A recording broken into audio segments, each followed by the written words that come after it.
ശബരിമല സ്വർണ്ണക്കൊള്ളയുമായി ബന്ധപ്പെട്ടുള്ള പ്രതിഷേധം. നേരത്തെ യുവമോർച്ച UDF-നെയും LDF-നെയും ഇത്തരത്തിൽ പ്രതിക്കൂട്ടിലാക്കുന്ന തരത്തിൽ വിമർശനം ഉന്നയിച്ചുകൊണ്ട് പ്രതിഷേധം നടത്തിയിരുന്നു. ഇതിന് പിന്നാലെയാണ് ഇപ്പോൾ നിയമസഭയിലേക്ക് യൂത്ത് കോൺഗ്രസിന്റെ പ്രതിഷേധം.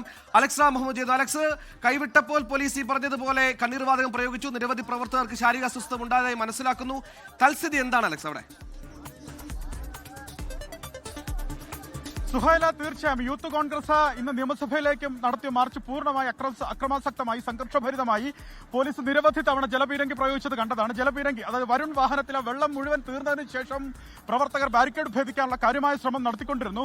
അതിനു പിന്നാലെയാണ് പോലീസ് രണ്ടു വട്ടം മുന്നറിയിപ്പ്, അതായത് 2-3 തവണ പോലീസ് മുന്നറിയിപ്പ് നൽകി. കണ്ണീർവാതകം പ്രയോഗിക്കുമെന്ന മുന്നറിയിപ്പ് പോലീസ് നൽകിയതിനു പിന്നാലെ കണ്ണീർവാതകം പ്രയോഗിക്കുകയായിരുന്നു. പ്രവർത്തകർ ചിതറിയോടുകയായിരുന്നു. അത് നിരവധി പ്രവർത്തകർക്ക് പരിക്കേറ്റിട്ടുണ്ട്. നേരത്തെ നമ്മുടെ ദൃശ്യങ്ങളിൽ കണ്ടു, ഒരു പ്രവർത്തകന്റെ കൈ മുറിഞ്ഞ് ചോര വരുന്നത് കണ്ട്. ആ പ്രവർത്തകൻ അവിടെ തന്നെ ഇരിക്കുകയായിരുന്നു. ഈ കണ്ണീർവാതക പ്രയോഗത്തിൽ ആ പ്രവർത്തകൻ ബോധരഹിതനായതാണ് നേരത്തെ ദൃശ്യങ്ങളിൽ കണ്ടത്.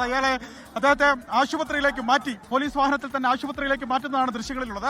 മറ്റു ചില പ്രവർത്തകർക്ക് കൂടി പരിക്കേറ്റിട്ടുണ്ട്. അതായത് ഈ അസ്വസ്ഥതകൾ, കണ്ണീർവാതകം, ടിയർ ഗ്യാസ് പ്രയോഗിക്കുമ്പോൾ സ്വാഭാവികമായ അസ്വസ്ഥത പ്രദേശത്ത് നിൽക്കുന്ന എല്ലാവർക്കും ഉണ്ടാകും. അത്തരം അസ്വസ്ഥത നിരവധിയായ പ്രവർത്തകർക്ക് ഉണ്ടായിട്ടുണ്ട്, വഴിയാത്രക്കാർക്കുണ്ടായിട്ടുണ്ട്, പോലീസ് ഉദ്യോഗസ്ഥർക്കും മറ്റ് മാധ്യമപ്രവർത്തകർക്കടക്കം അത്തരം അസ്വസ്ഥതകൾ ഉണ്ടായിട്ടുണ്ട്. അങ്ങനെ പരിക്കേറ്റവർ, അതായത് യൂത്ത് കോൺഗ്രസ് പ്രവർത്തകർ വാഹനങ്ങളിലും ഓട്ടോകളിലും മറ്റുമൊക്കെയായി ആശുപത്രിയിലേക്ക് മാറ്റുന്നതാണ് ദൃശ്യങ്ങളിലുള്ളത്. ഒരുപക്ഷെ നേരത്തെ സുഹൈൽ സൂചിപ്പിച്ചതുപോലെ ഒരു ഇടവേളയ്ക്ക് ശേഷം തലസ്ഥാന നഗരം നിയമസഭയുടെ പ്രധാനപ്പെട്ട അതിന് മുൻവശവും അക്ഷരാർത്ഥത്തിൽ സംഘർഷഭരിതമാക്കുന്നത് ഇപ്പോഴാണ്. നമുക്കറിയാം, അതിന് കൃത്യമായ രാഷ്ട്രീയ പശ്ചാത്തലം. നിയമസഭാ തെരഞ്ഞെടുപ്പ് കൂടി അടുത്തിരിക്കെ സ്വർണ്ണക്കൊള്ളയുമായി ബന്ധപ്പെട്ട് സോണിയാഗാന്ധിയുടെ ചിത്രങ്ങൾ ഉയർത്തി LDF-ഉം അതേസമയം അടൂർ പ്രകാശ് ഈ പറഞ്ഞതുപോലെ കടകംപള്ളി സുരേന്ദ്രനുമായി ഉണ്ണികൃഷ്ണൻ പോറ്റിക്ക് ബന്ധമെന്ന് UDF-ഉം ആരോപണം ശക്തമാക്കി. ഇത്തരത്തിലൊരു പോർമുഖം നിയമസഭയിലടക്കം തുറക്കുന്ന ഘട്ടമുണ്ട്. നിയമസഭ സമ്മേളിച്ച ദിനം കൂടിയാണ്.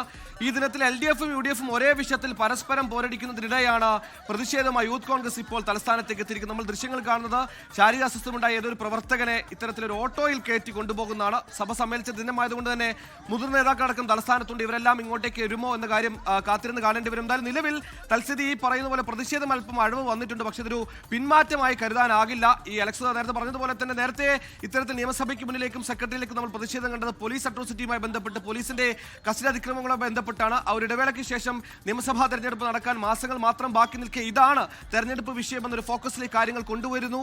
BJP പ്രതിഷേധം ശക്തമാക്കിയതിന് പിന്നാലെ കളം വിട്ടു പോവാതിരിക്കാൻ കോൺഗ്രസും സ്വർണ്ണക്കൊള്ളിയുമായി ബന്ധപ്പെട്ട് കടകംപള്ളി സുരേന്ദ്രൻ കൃഷ്ണൻ പോറ്റിയുമായുള്ള ബന്ധം എടുത്തു പറഞ്ഞുകൊണ്ട് നിലവിൽ പിടിയിലായിരിക്കുന്ന CPM MLA പത്മകുമാറിനെ അടക്കം പ്രതിക്കൂട്ടിലാക്കിക്കൊണ്ടുള്ള പ്രതിഷേധങ്ങൾ, വിമർശനങ്ങൾ ഉയർത്തിക്കൊണ്ടുള്ള പ്രതിഷേധമാണ് തലസ്ഥാനത്ത് കാണുന്നത്. തലസ്ഥാനം അക്ഷരാർത്ഥത്തിൽ സംഘർഷഭരിതമായ ദിനമായി മാറിയിരിക്കുന്നു.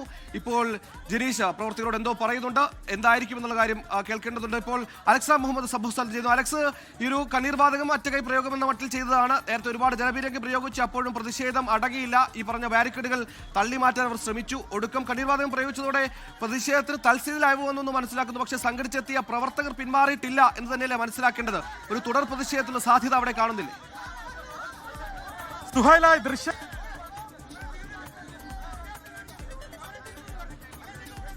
ഇല്ല, പ്രവർത്തകർ അടങ്ങുന്നില്ല. പോലീസുകാരുമായി എന്തോ സംസാരിക്കുന്നുണ്ട്. കൂടുതൽ ആളുകൾ അവിടെ സംഘടിച്ചെത്തിയെന്ന് സംശയിക്കേണ്ടിയിരിക്കുന്ന ഒരു കണ്ണീർവാതക പ്രയോഗത്തിന് ശേഷം പ്രതിഷേധം ഈ പറയുന്ന പോലെ അടങ്ങുന്നില്ല എന്നാണ് മനസ്സിലാക്കുന്നത്.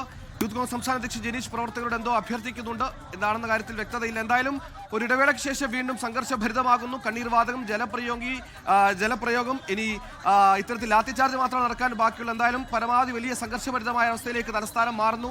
തെരഞ്ഞെടുപ്പ് അടുത്തിരിക്കുന്ന പശ്ചാത്തലം, നിയമസഭ സമ്മേളിക്കുന്ന പശ്ചാത്തലം, ഒരു വിഷയത്തിൽ സ്വർണ്ണക്കൊള്ളിയുമായി ബന്ധപ്പെട്ട് ആർക്ക് എഡ്ജ് എന്ന തരത്തിൽ ആ എഡ്ജ് കാണിക്കേണ്ട ഒരു സാഹചര്യം കൂടി സംജാതമായിരിക്കുന്ന ഘട്ടത്തിൽ യൂത്ത് കോൺഗ്രസ് പ്രതിഷേധവുമായി രംഗത്തെത്തിയിരിക്കുന്നു. യൂത്ത് കോൺഗ്രസിന്റെ പ്രതിഷേധം ഇപ്പോൾ തലസ്ഥാനത്ത് തുടരുന്നു. പല പ്രവർത്തകരെയും, ശാരീരിക അസ്വസ്ഥതകളുണ്ടായ പല പ്രവർത്തകരെയും സംഭവ സ്ഥലത്ത് ആശുപത്രിയിലേക്ക് മാറ്റിയിട്ടുണ്ട്.